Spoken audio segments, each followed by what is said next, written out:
عمرك وقفت قدام صورة جدك أو جدتك زمان وبصيت باستغراب وقلت ليه جدي كان في سن ال30 وباين أكنه في ال50؟ والستات كمان كانوا بيبانوا أكبر من سنهم الحقيقي. حاجة محيرة جدا، بس لو ركزت هتلاقي إن معظم صور زمان كده علامات السن بتظهر بدري وتجاعيد واضحة مع إنهم لسه شباب. طيب تفتكر ليه؟ هل الموضوع ليه علاقة بالجينات؟ ولا أسلوب حياتهم زمان كان مختلف بشكل كبير؟ ولا احنا بقينا بنهتم بنفسنا أكتر فشكلنا بقى أصغر؟ النهاردة هنفكر مع بعض ونجاوب على الأسئلة دي.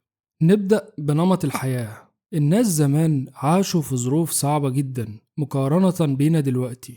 تخيل مفيش أجهزة كهربائية تساعدهم في شغل البيت. الست كانت بتطبخ على الطين أو الكانون وتغسل الغسيل على إيديها، والرجالة كانوا بيشتغلوا في الأرض أو المصانع بأدوات بدائية مرهقة جدا. المجهود البدني الكبير كان بيأثر على شكلهم وبيسرع ظهور علامات التقدم في السن. كانت العضلات والجلد بيتعرضوا لإجهاد متواصل، ومع قلة الراحة والتغذية السليمة الملامح كانت بتكبر أسرع. تعال نقارن الأكل زمان ودلوقتي. النهاردة عندنا فيتامينات ومكملات غذائية والفاكهة والخضار موجودين طول السنة. زمان كان الأكل على قد المحصول والموسم، يعني الخضار والفاكهة مش موجودين طول السنة، والبروتين كان قليل جدا، واللحمة كانت بتتعمل مرة واحدة في الأسبوع أو في المناسبات.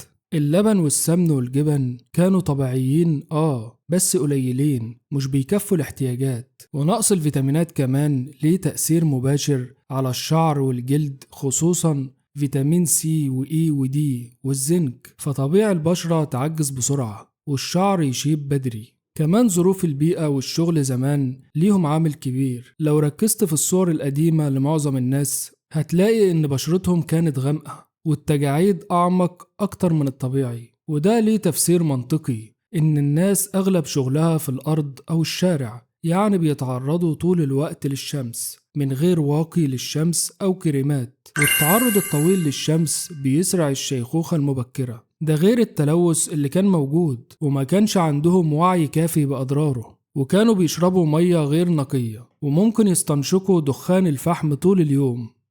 نروح لجزء مهم برضه وهو اللبس والموضة. زمان اللبس كان رسمي جدا. الراجل حتى لو سنه صغير كان بيلبس بدلة أو جلابية تقيلة، والستات كانوا بيلبسوا عبايات أو فساتين طويلة شكلهم بيدل على الجدية. غير دلوقتي الشباب بيلبسوا كاجوال ألوان فاتحة بتديهم عمر أصغر حتى لو سنهم كبير. ما تنساش كمان نقطة مهمة، إن الصور كانت أبيض وأسود وجودتها ضعيفة، مفيش فلاتر ولا تعديلات. ملامح الشخص بتبان بحدة أكبر. غير دلوقتي الكاميرا نفسها بيبقى فيها فلتر ينعم البشرة ويصغر الملامح من غير ما تاخد بالك، وده بيخلينا نحس إن صور زمان كانت أكبر وأقصى. زمان ما كانش فيه رعاية صحية زي دلوقتي ولا مضادات حيوية متطورة. أي مرض بسيط ممكن يسيب أثر دائم على الجسم، وسوء التغذية مع الأمراض بيظهر على شكل الوجه، والتوتر المستمر بسبب الحروب والاستعمار والفقر بيأثر على هرمونات الجسم ويخلي الشخص يظهر بشكل أكبر من عمره. وفي عادات زمان زي التدخين كان منتشر جدا، وأغلب الرجالة كانوا بيدخنوا شيشة وسجاير. وعدم الاهتمام بالنظافة الشخصية والبشرة والنوم كان قليل إلى حد ما، لأن الشغل كان من الفجر للمغرب. لكن دلوقتي الناس بتنام نسبيا أكتر وبتلعب رياضة وبتهتم بعنايتها الشخصية، بتشتري كريمات وزيوت وبتتابع الأطباء. بس نرجع ونقول المقارنة غير عادلة. ليه؟ لأن زمان الشخص عنده 30 و40 سنة بيبقى متجوز وعنده 4 أو 5 عيال وشايل مسؤولية بيت كاملة، فطبيعي يبقى شكله أنضج وأكبر. لكن النهاردة شاب عنده 30 سنة ممكن لسه أعزب وبيلبس شبابي وعايش حياة بسيطة وبيسافر، فبيبان أصغر. باختصار الناس زمان ما كانوش أكبر من سنهم، الحكاية إنهم عاشوا حياة أصعب مننا بكتير، وده انعكس على صحتهم وشكلهم. احنا النهاردة عندنا رفاهية أكبر، أكل متنوع، رعاية طبية، منتجات عناية، موضة شبابية، حتى الكاميرات بتصغرنا. بس يا ترى بعد 50 سنة أحفادنا لما يشوفوا صورنا هيستغربوا برضه ويقولوا شوف أجدادنا شكلهم كان أكبر، ولا هيلاقوا شكلنا شباب؟